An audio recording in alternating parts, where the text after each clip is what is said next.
صدیق رضی اللہ تعالیٰ عنہ کا نام کیا ہے؟ اگر ہم اپنے مسلمان بھائیوں سے پوچھیں، کوئی بولے گا ابو بکر ہے، کوئی بولے گا صدیق ہے، کوئی بولے گا صدیق اکبر ہے وغیرہ وغیرہ، لیکن آپ کا نام ابو بکر نہیں ہے، صدیق بھی نہیں ہے، صدیق اکبر بھی نہیں ہے، عتیق بھی نہیں ہے، آپ کا نام سمپل سا عبداللہ ہے، جو اوریجنل نام ہے، جو آپ کے والدین نے آپ کا نام رکھا وہ ہے عبداللہ۔ آپ خود بھی یاد رہیں، بچوں کو بھی بتائیں، ابو بکر آپ کی کنیت ہے، ابو بکر جس نام سے آپ مشہور ہو گئے یہ کنیت ہے ابو بکر، اور جس کا مطلب یہ بنتا تھا، بکر عربی زبان میں کہتے ہیں پہل کو، اول کو، ابتدا کو، عربی زبان میں جو دن کا ابتدائی حصہ ہوتا ہے اسے باقیہ یا رکون کہا جاتا ہے، عربی زبان میں جو بچی نئی نئی جوان ہوتی ہے اسے بھی باقرہ کہا جاتا ہے، تو پتہ چلا کہ باقرہ کہا جاتا ہے، تو پتہ چلا کہ جو ابتدا اور پہل والی چیز ہوتی ہے اس کو بکر کہتے ہیں۔ ابو بکر کا مطلب ہے پہل کا باپ، پہل والا۔ آپ کے کسی بیٹے یا بیٹی کا نام بکر نہیں تھا تو ابو بکر بن گیا؟ سیدنا عمر بن خطاب رضی اللہ تعالیٰ عنہ کی کنیت ہے ابو حفص، اس وجہ سے کہ ان کی بیٹی کا نام تھا حضرت حفصہ رضی اللہ تعالیٰ عنہ، اس وجہ سے انہیں کہتے ہیں حفصہ کے والد۔ لیکن سیدنا ابو بکر صدیق رضی اللہ تعالیٰ عنہ کے ابو بکر کا مطلب یہ نہیں کہ بکر کے والد، بلکہ ابو کا مطلب ہر جگہ والد نہیں ہوگا، ابو کا مطلب صاحب اور والا بھی ہوتا ہے۔ جیسا سیدنا ابو ہریرہ رضی اللہ تعالیٰ عنہ، ہریرہ کہتے ہیں بلی کے بچے کو، ابو ہریرہ کا مطلب یہ نہیں ہوتا بلی کے بچے کا والد، بلکہ مطلب یہ ہے کہ بلی کے بچے والا۔ اسی لیے پسند منظر ہے، بس میں مختصر بات کرتا ہوں۔ تو ابو بکر پہل والا، اور پوری سیرت اٹھائیں، پوری تاریخ اٹھائیں تو اسلام کے لیے جس نے پہلے قربانی دی ہے، پہلے ایمان لایا ہے، پہلے ہجرت کی ہے، پہلے اپنا جان نچھاور کی ہے، پہلے اپنا مال نچھاور کیا ہے، پہلے اپنی بیٹی دی ہے، پہلے خلافت ملی ہے، ان تمام پہل میں اس میں بھی تفصیل ہے، ان تمام پہل میں سیدنا ابو بکر صدیق رضی اللہ تعالیٰ عنہ کا نام ہی آتا ہے، لہٰذا اس وجہ سے آپ کو ابو بکر کہا جاتا ہے۔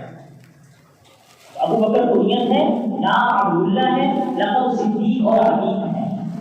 والد کا نام عثمان ہے، ان کی کنیت ابو وہابہ ہے۔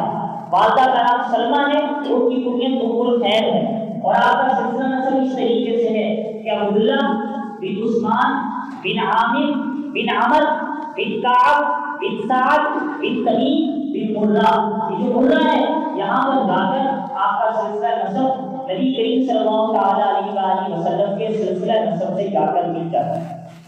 یہ مرہ جو ہے حضور علیہ السلام کے داداؤں میں جاتے ہیں، محمد بن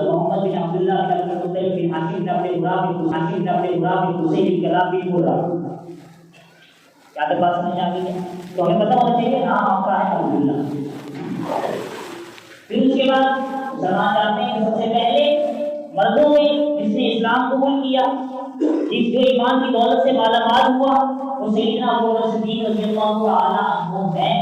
اور جیسے ہی حضور نے نبوت کا اعلان کیا ہے،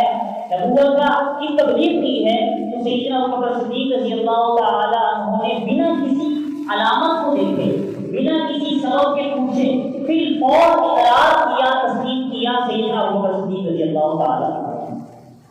اب قرآن مجید قرآن حمید میں جو اللہ تعالیٰ نے آپ کی فضیلتوں کو بیان فرمایا ہے وہ ایک دو نہیں کئی جگہ پر بیان کیا ہے،